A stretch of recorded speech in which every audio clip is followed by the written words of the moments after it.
So, if you want to understand this video, you have to check out my previous video where I speak about how actually bisexuality, homosexuality, and transsexuality is just a progressive deviation from heterosexuality, right? So if you take a heterosexual dude and if you repress his life force, his connection to his masculinity, if you repress this, if you disconnect him, then he will slowly progress into being bisexual.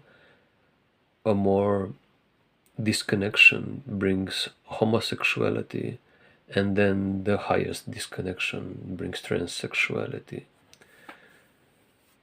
This is how I see it, and I think this way it is true. So if you want to understand this video, check the previous one. So I just wanted to clarify more things and give you more proof and help you connect more dots about this subject.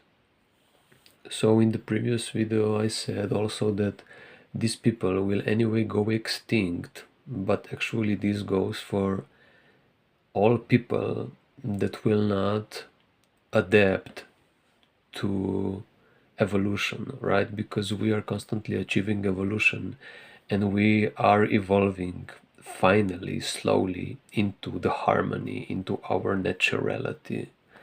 And because there are already proofs, people are already proving that transsexuality and homosexuality it's reversible, not because we need to be heterosexual, but because they then really realized that they were living in an illusion, in a trauma response, and then slowly, finally healing into heterosexuality. There is already proof.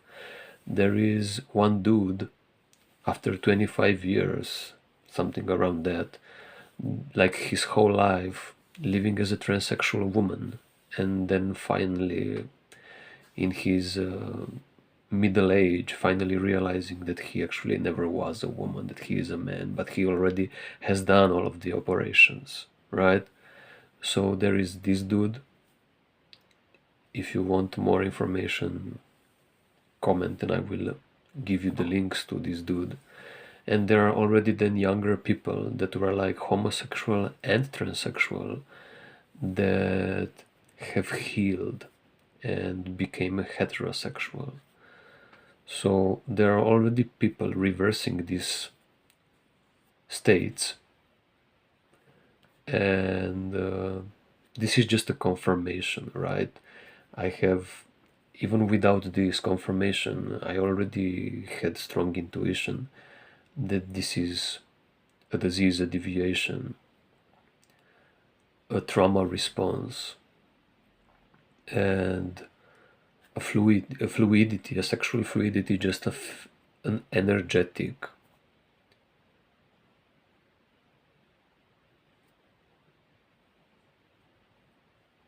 non-integrity. So if you are sexually fluid, it is because you are energetically not connected, you are energetically lost, you're not in your center, not in your balance. And if you're not in your balance energetically, you are not in your balance only because you are not whole. Only when you're whole, when you can embody the whole spectrum of humanity and be fine truly with it, you can come into the center, into the balance, right?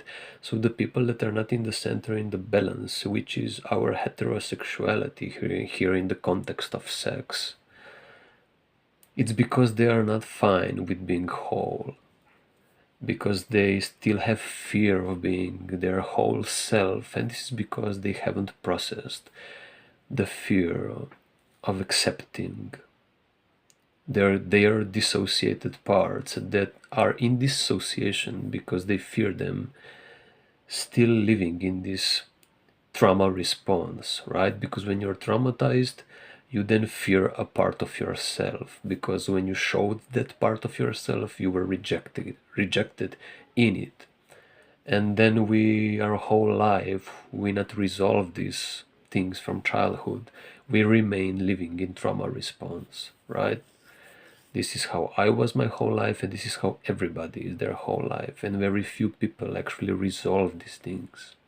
And society doesn't provide anything tangible, everlasting, permanent, sustainable, only dead ends and quick fixes that actually just regulate stress and don't bring a lasting change, because lasting change can only be achieved by following on the guidance of God in direct experience and not as a religion. And so, because I've seen many people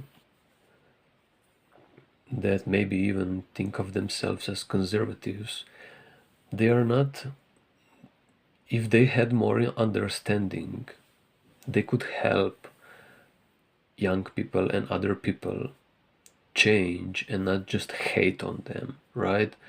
Because people just want acceptance, and people are very indoctrinated and living in fear and just fighting for this, for the community, for the group, with the one that they feel safe with, fighting the other group, right? And so people that actually maybe hate on transsexuality and these various sexualities, they are not just maybe hating because they are indoctrinated and crazy, but because they feel like this is a disease, and they fear for their children to become like that, right? So they would just like to protect their children, and they don't know the way. And the way is to start following upon the guidance of God.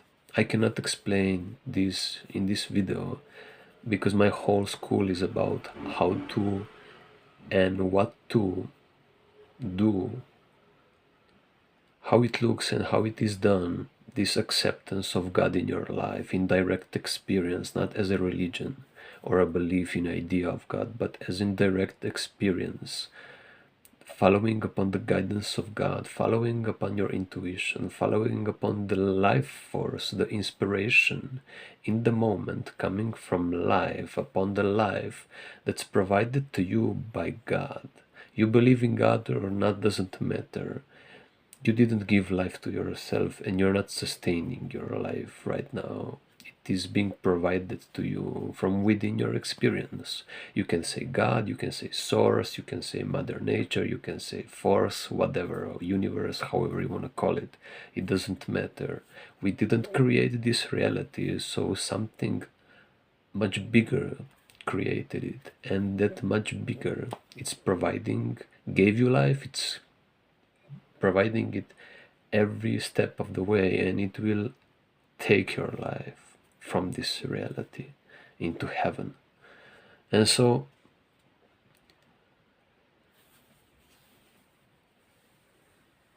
I just wanted to explain how actually even people actually how people actually, even homosexuals and transsexuals, like if everybody was just bisexual, I would then be in doubt, right? I would say, okay, these people truly only mind the soul, they don't mind the body. They are attracted to the soul, and however the body is masculine or feminine, they don't mind it. If everybody was just bisexual, I would buy into this. But because then there are progressions of this deviation then into homosexuality and transsexuality, we see that actually these kind of people that say that they are like, that there is such a thing as fluidity away, so sexuality different than heterosexuality, they say like they don't mind the body, they just mind the soul. But then a homosexual man wants only a man, right? He will not be with a woman, he wants only a man. And a transsexual say they mind the soul, but they didn't change the body, right? So these people are not an advanced liberated being which just minds the soul, but they actually, even though they think of themselves or maybe believe they are like this, they are actually not. Maybe they believe it, but in actuality, they are not. They are not. There are too many contradictions, blind spots where they don't see themselves because they say these things, being liberated and minding the soul, but then they are very much attached to, for instance, a man only to a man, right? And a transsexual needs to change a body in order to feel good about it, right? And so when you put these things into equation, you see that there are blind spots, too many contradictions in order for me to just say, oh, yes, this is natural. It's not. When you need to change something, for instance, I need to cut off my genitals, change my body drastically, physically, in order to feel good about myself. This is not okay, right? You can already see just a standard fitness guy. If he is obsessed with testosterone and having big muscles, you know something's not right. He is compensating. He is trying to distract himself with burdening the body, burdening himself, putting stress on himself, which those kind of muscles will not bring anything to him than just the looks, maybe. And the process of gaining those looks is just a process of distraction from his internal turmoil, from his internal distress, right? The bigger the muscles, the bigger internal distress. You can already see it. And honest people will even say to them, to the people, they will even admit it. Like, I'm doing this workout, for instance, I'm doing so much, I'm working so much because I want to alleviate my stress. They will even admit it, right? And even transsexuals and homosexuals, like especially transsexuals, they will admit that they are, almost all of them, they had so much internal stress, so much trauma, so much disconnection from within, so much stress because of that, so much living in fear, that they are already depressed on antidepressant pills, and they go through a lot of therapy and it just doesn't work. And many of them become even suicidal, right? Many of them become suicidal and becoming, and then the only thing that resolves all of this is they changing their body, or just allowing themselves finally to be homosexuals or bisexual or however they feel like at that moment. But actually, that is just a temporary release of stress, because they're then just allowing themselves to feel how they feel, right? But in the long run, they actually don't resolve anything. They still do therapy, or they still live a depressive life or a stressful life.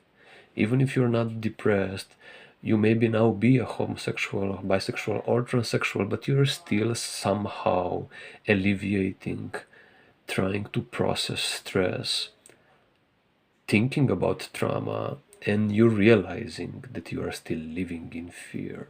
And these are just the things that you are aware of, right? And now just think about how much things you're not even aware of, that you are unaware of, right? If you are aware of some things, know that there are things that you are unaware of, right? So doing these temporary changes without changes, bodily changes, trying to change the world, you can't change your internal state.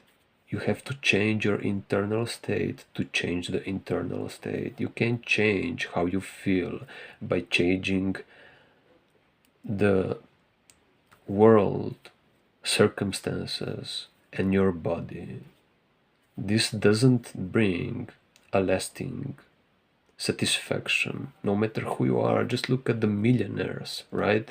They have everything. They have changed their whole appearance on the outside. They have everything. They look better. They have this and this, the millions, the boats, the fast cars. They have the most looking woman ever, right? And they are still depressed and happy, right? They still smoke and drink alcohol and indulge into this immoral, destructive behavior, right? So you can't change the body and the world and feel good about yourself. It just brings small improvements and temporary relief, but it doesn't heal you and fulfill you. It needs to come from within your experience, from your soul. A soul finally being fine with following upon the guidance of God, where God every step of life demands from you to be a certain way, a certain expression of yourself. And when you are open to that, when you can embody that, be open to it and act on it, be obedient to the guidance of God, of the life force dictating every moment of your life. When you are open to that, you have opened your heart, proven unconditional love to yourself, and become your whole self. And once you allow yourself to process the fear of being your whole self, which can happen only in this way, I explain it in my school. You come into the balance, you come into the center, you resolve internal fear from childhood, you resolve your traumas on energetic level, and thus bring a whole soul into the body. Because the soul was finally finally flown through the body. It has processed the fear of being in the body. And because now the soul is fine with being in the body, it comes into satisfaction, into relaxation, right? You can only come into relaxation by facing the stress of being in the body, right? And once you do that, you're fine with the body, you accept your body, you bring your body into balance. You are in balance because your whole and the mind is finally a tool to help us navigate this reality, a servant of the soul. This is the process of enlightenment. It's not impossible, it's possible. It takes some time, some years, but for sure doesn't take your whole life. It all depends on how willing you are to face, be honest with yourself, be a true researcher of this life. How radically honest and responsible can you be? How mature you are? Are you mature and courageous enough to look into yourself, to stop doing what you're doing, stop indulging into the life that you know till now, and start researching, being honest and radically responsible to yourself, and seeing where you are avoiding obeying the guidance of God. And I can help you with that. Very good.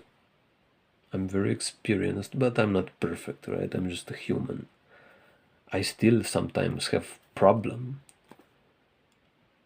acting on the guidance of God, not because I have fear, because I have processed my trauma, but I somehow still believe sometimes that maybe I don't have to do it, but then God shows me that there is no fulfillment without God, without acting on Him. So if you want to truly see if you're courageous, you will stop distractions and you will dive into yourself and give it a whole yes in order to see who you are.